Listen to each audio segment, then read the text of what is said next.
बिस्मिल्लाहिर्रहमानिर्रहीम अस्सलाम वालेकुम मुअज़्ज़िज़ नाज़रीन, मैं हूँ आपका होस्ट खालिद बिलाल। तुसां सारा फेसबुक ते यूट्यूब चैनल जदीद सोलर सिस्टम। उम्मीद करन कि सारे दोस्त खैरियत नाल होसन ते सैक लून आटा चक्की के हवाले नाल ही इन्फॉर्मेशन है, क्योंकि काफ़ी दोस्त इन्हें मांग करेंदे पैन ताकि सारे लई दे विच भी ये पहुँच गई। अगर कहीं दोस्त को ज़रूरत होवे ਤਾਂ ਇਹਦਾ ਆਰਡਰ ਵੀ ਕਰ ਸਕਦੇ ਹੋ। ਉੱਥੋਂ ਕੋਈ ਇਨਫੋਰਮੇਸ਼ਨ ਵੀ ਦੇ ਦਿੰਦੇ ਤੇ ਕਿਤਨੇ ਸੋਲਰ ਪੈਨਲ ਲੱਗ ਸਨ ਤੇ ਕਿਹੜੀ ਮੋਟਰ ਤੱਕ ਤੁਸੀਂ ਇਹਦੇ 'ਤੇ ਇਸਤੇਮਾਲ ਕਰ ਸਕਦੇ ਵੇ। ਔਰ ਇਹਦੇ ਤੋਂ ਇਲਾਵਾ ਇਹਦੀ ਕੀਮਤ ਵੀ ਦੱਸਣੇ ਹੈ ਤੇ ਜਿਹੜਾ ਸੈੱਟ ਇਹਦੇ ਨਾਲ ਹੈ ਉਹ ਵੀ ਤੁਹਾਨੂੰ ਦੱਸਣੇ ਹੈ ਕਿ ਹੀ ਕਿ ਸਿਰਫ ਜਾਨੀ ਕਿ ਟਾਪੇ ਦੇ ਵਿੱਚ ਬੈਲੋਰ ਲੱਗਾ ਹੁੰਦੇ ਤਾਂ ਉਹ ਮੋਟਰ ਨਾਲ ਇਵੇਂ ਸਮੇਂ ਦਾਣੇ ਚਾਹੀਦੀ ਹੈ।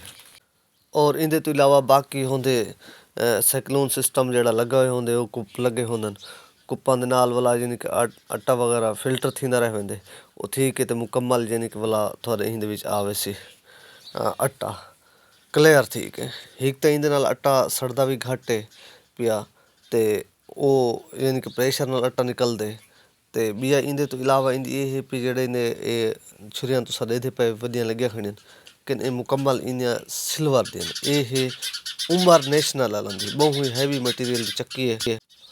और इनके तो इलावा बहु ही असा को दूजिया चक्के ना पहले तो इस्तेमाल करेंगे पे बहु ही अच्छे रिजल्ट वाली चक्की है पई 50-55 नंबर की जिन सब पिक्चर दे पाए तो ये सारे लिए इन वजह तो सिर्फ फकत पहले तो टापे वाली चक्की चलती रह गई। हूँ ये सैटअप भी नाल मंगवाए क्योंकि काफ़ी दोस्त इन्नी डिमांड करेंगे पैन तो ये सिस्टम जो साढ़े पे फ्रेम समेत यानी कि फ्रेम भी थले नाल हो सी तो ये टापा भी सिस्टम देते पे चक्की मुकम्मल यानी कि बगैर मोटर दे इस सैटअप की जी कीमत है पई मुकम्मल बेलोर सिस्टम गिनसो तो 4,40,000 रुपए का है। कोप वगैरह सारा सैट मुकम्मल यानी कि अगर सिर्फ तुसा टापा तो ये चक्की गिनसो टाप यानी कि दाना थोड़ा ज़मीन तो चाहिए वो गिनसो तो वो तो मिलसी 1,40,000 रुपए का। यानी कि छोटिया मोटर नाल होंदियां वड्डी मोटर इन्हां दे नाल कोई नहीं होंदी ते ई चक्की कोई यानी कि तुसा 15 दी मोटर ते भी चला सकते वे 50-55 नंबर दी चक्की है पई ते 20 ते भी चला सकते वे और तुसा 25 तक इकू चला सकते वे। तो इंदे तो इलावा ये भी तो मैंने सही वना कि इंदा जेड़ा ये सिस्टम है पिया इंदे तो घट यानी कि प्लेटा इंदे तो इस्तेमाल कम से कम करो तो यानी कि इंदे ते स्टार्टिंग कम से कम 22 प्लेटा तो होनी चाहिए है क्योंकि वड्डी चक्की है। अगर इंदे तो थोड़े को सैटअप छोटा बन दे तो वल तुस चक्की छोटी का 45 नंबर या 37-50 का इंतखाब करना चाहिए क्योंकि वो वाला जितनी वड्डी चक्की हो तो अगर प्लेटा थोड़ी कम हो तो उतनी एवरेज नहीं आती। तो बाकी इंदे अगर तुसा ई सैटअप के उत्ते अगर तुसा 20 की मोटर ले सो तो 30 प्लेटा ले सो तो ये तकरीबन थोड़ा एवरेज बन सी तकरीबन 6 तो 6.5 मन के लगभग।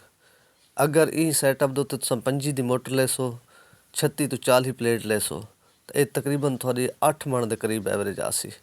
अगर ई सैटअप के उत्ते तुसा 24 प्लेटा ले सो तो 15 की मोटर ले सो तो यही सैटअप के उत्ते तकरीबन थोड़ी आवनी एवरेज 4.5 तो 5 मन के करीब। तो इंदे तो इलावा भी पीछे जितना एवरेज आटा वाला पीछे इो थी रहे होंगे लेकिन एवरेज वाले सैटअप ये हैं जिमें दसेंदे पे इन मुताबिक प्लेट ले सो इंशाल्लाह इन मुताबिक एवरेज आसी।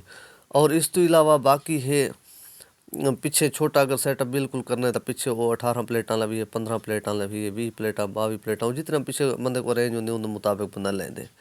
तो बाकी इन आटा ठंडा रहे होंगे आटा ज़्यादा गर्म नहीं थी आटा सड़दा भी ई चक्की के घट है पिया ये भी थोड़ा सही वना क्योंकि दूसरी चक्कियां में ज़रा ज़्यादा थोड़ा सड़ वेंदे इंदे नालों।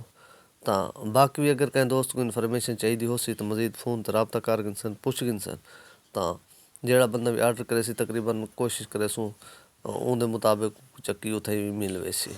तो ये आर्डर काफ़ी सब पहले लगे भी हैं नस मंगवाए भी आर्डर थे मज़ीद भी अगर कहीं दोस्त को ज़रूरत हो सारे कॉन्टैक्ट कर गिनसी इंशाल्लाह को मिल वैसी।